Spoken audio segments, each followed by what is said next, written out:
ನಮ್ಮ ದೇವರು ಕರ್ತನಾದ ಯೇಸು ಕ್ರಿಸ್ತನ ನಾಮದಲ್ಲಿ ಅನುದಿನದ ಆಹಾರ ಪ್ರಿಯರಿಗೆ ಪ್ರೀತಿಯ ಶುಭಾಶಯಗಳು. 2025 ಆಗಸ್ಟ್ ತಿಂಗಳ 17ನೇ ತಾರೀಕಿನ ಭಾನುವಾರದ ದೇವರ ವಾಕ್ಯವು, ಪ್ರಾರ್ಥನೆಯಲ್ಲಿ ನಿರತರಾಗಿರಿ. ಅವರು ಅಪೊಸ್ತಲರ ಬೋಧನೆಯಲ್ಲಿಯೂ ಅನ್ಯೋನ್ಯತೆಯಲ್ಲಿಯೂ ರೊಟ್ಟಿ ಮುರಿಯುವುದರಲ್ಲಿಯೂ ಪ್ರಾರ್ಥನೆಯಲ್ಲಿಯೂ ತಮ್ಮನ್ನು ತೊಡಗಿಸಿಕೊಂಡರು. ಅಪೊಸ್ತಲರ ಕೃತ್ಯಗಳು 2:42. ನೀವು ಪ್ರಾರ್ಥಿಸುವಾಗ ಯಾದೃಚ್ಛಿಕವಾಗಿ ಅಥವಾ ಅರೆಮನಸ್ಸಿನಿಂದ ಪ್ರಾರ್ಥಿಸಬೇಡಿ, ಉದ್ದೇಶಪೂರ್ವಕವಾಗಿ ಪ್ರಾರ್ಥಿಸಲು ಕಲಿಯಿರಿ. ಪ್ರಾರ್ಥನೆಯಲ್ಲಿ ನಿರತರಾಗಲು ಕಲಿಯಿರಿ. ಎಲಿಜಾ ನಮ್ಮಂತೆಯೇ ಮನುಷ್ಯನಾಗಿದ್ದರೂ ಶ್ರದ್ಧಾಪೂರ್ವಕ ಪ್ರಾರ್ಥನೆಯ ವ್ಯಕ್ತಿಯಾಗಿದ್ದನು. ಅಂತಹ ಉತ್ಸಾಹಭರಿತ ಮತ್ತು ಉದ್ದೇಶಪೂರ್ವಕ ಪ್ರಾರ್ಥನೆಯು ನಿಮ್ಮ ವೈಯಕ್ತಿಕ ಜೀವನ ಮತ್ತು ಕುಟುಂಬಕ್ಕೆ ದೊಡ್ಡ ಆಶೀರ್ವಾದವನ್ನು ತರುತ್ತದೆ. ಪವಿತ್ರಾತ್ಮವು ಸುರಿಸಲ್ಪಡುವ ಮೊದಲು ಆರಂಭಿಕ ಸಭೆಯ ಶಿಷ್ಯರು ಬಹಳ ಪಟ್ಟುಬಿಡದೆ ಪ್ರಾರ್ಥಿಸಿದರು. ಅವರಲ್ಲಿ ಸುಮಾರು 120 ಜನರು ಏಕ ಮನಸ್ಸಿನಿಂದ ಒಟ್ಟುಗೂಡಿದರು, ನಿರಂತರವಾಗಿ ಪ್ರಾರ್ಥನೆ ಮತ್ತು ತಮ್ಮನ್ನು ತೊಡಗಿಸಿಕೊಂಡರು. ಅಪೊಸ್ತಲರ ಕೃತ್ಯಗಳು 1:14 ಮತ್ತು 15. ಅವರು ತಮ್ಮನ್ನು ನಿದ್ರೆಗೆ ನಿರಾಕರಿಸಿದರು, ಆಹಾರವನ್ನು ಬದಿಗಿಟ್ಟರು, ವ್ಯರ್ಥ ಮಾತುಗಳಿಂದ ದೂರ ಸರಿದರು. ಅವರ ಸಂಪೂರ್ಣ ಗಮನವು ಮೇಲಿನಿಂದ ಶಕ್ತಿಯನ್ನು ಪಡೆಯುವ ಮೇಲೆ ಇತ್ತು. ಆ ನಿರಂತರ ಪ್ರಾರ್ಥನೆಯ ಪರಿಣಾಮವಾಗಿ ಪವಿತ್ರಾತ್ಮವು ಅವರ ಮೇಲೆ ಸುರಿಸಲ್ಪಟ್ಟಿತು. ಆ ಪ್ರಾರ್ಥನೆಯು ಸಭೆಯನ್ನು ಸ್ಫೋಟಿಕ ಬೆಳವಣಿಗೆಗೆ ಅಲುಗಾಡಿಸಿತು. ನಂತರ ಪ್ರಬಲವಾದ ಪವಾಡಗಳು ಮತ್ತು ಚಿಹ್ನೆಗಳು ನಡೆದವು.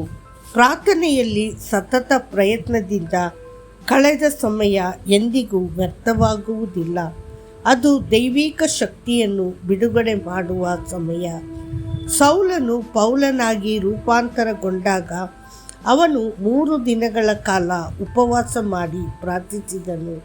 ಅವನಿಗೆ ದೈವಿಕ ದರ್ಶನವಾಯಿತು, ಅವನ ದೃಷ್ಟಿ ಪುನಃಸ್ಥಾಪನೆಯಾಯಿತು ಮತ್ತು ಅವನ ಜೀವನಕ್ಕಾಗಿ ದೇವರ ಚಿತ್ತವು ಬಹಿರಂಗವಾಯಿತು. ಪವಿತ್ರಾತ್ಮನ ಶಕ್ತಿಯು ಅವನನ್ನು ತುಂಬಿತು. ಕ್ರೈಸ್ತರ ಇತಿಹಾಸದಲ್ಲಿ ಪ್ರಾರ್ಥನಾಶೀಲ ಪ್ರಬಲ ವ್ಯಕ್ತಿ ಚಾರ್ಲ್ಸ್ ಫಿನ್ನಿ ಮತ್ತೊಂದು ಉದಾಹರಣೆ. ಅವರು ಪ್ರತಿದಿನ ಹೆಚ್ಚಿನ ಸಮಯವನ್ನು ಪ್ರಾರ್ಥನೆಯಲ್ಲಿ ಕಳೆದರು. ಒಂದು ಸಂದರ್ಭದಲ್ಲಿ ನ್ಯೂಯಾರ್ಕ್ಗೆ ಸೇವೆಯ ಪ್ರವಾಸದ ಸಮಯದಲ್ಲಿ ಅವರು ಇನ್ನೊಬ್ಬ ಪ್ರಾರ್ಥನಾಶೀಲ ವ್ಯಕ್ತಿಯನ್ನು ಭೇಟಿಯಾದರು.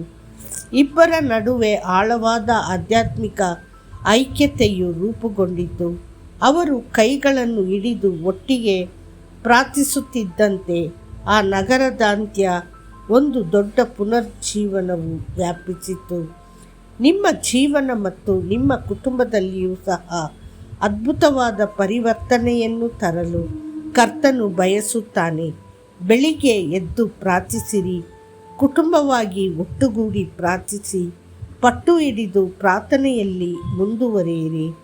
ಪ್ರವಾದಿಯಾದ ಯೋವೇಲ್ ದಿನಗಳಲ್ಲಿ ಅವರು ಜನರನ್ನು ಒಂದು ದೊಡ್ಡ ಆಧ್ಯಾತ್ಮಿಕ ಜಾಗೃತಿಗಾಗಿ ಒಂದು ಗಂಭೀರ ಸಭೆಗೆ ಕರೆದರು.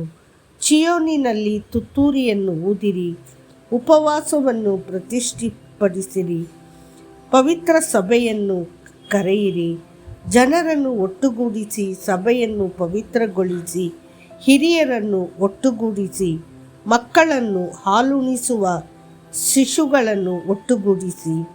ಯೋವೇಲ 2:15-16. ಇಂದಿಗೂ ಸಹ ಕರ್ತನು ತನ್ನ ಜನರನ್ನು ಪ್ರಾರ್ಥಿಸಲು ಕರೆಯುತ್ತಿದ್ದಾನೆ. ದೇವರ ಪ್ರಿಯ ಮಕ್ಕಳೇ, ನಿಮ್ಮ ಹೋರಾಟ ಅಥವಾ ಪರಿಸ್ಥಿತಿ ಏನೇ ಇರಲಿ, ಪ್ರಾರ್ಥನೆಯನ್ನು ಪ್ರಗತಿಯನ್ನು ತರುವ ಏಕೈಕ ಕೀಲಿಯಾಗಿದೆ. ನಾವು ಪ್ರಾರ್ಥಿಸಿದಾಗ ದೇವರ ಬಲವಾದ ಕೈ ಚಲಿಸುತ್ತದೆ, ವಕ್ರ ಮಾರ್ಗಗಳನ್ನು ನೇರಗೊಳಿಸುತ್ತದೆ. ಪವಾಡಗಳು ಖಂಡಿತವಾಗಿಯೂ ಸಂಭವಿಸುತ್ತವೆ.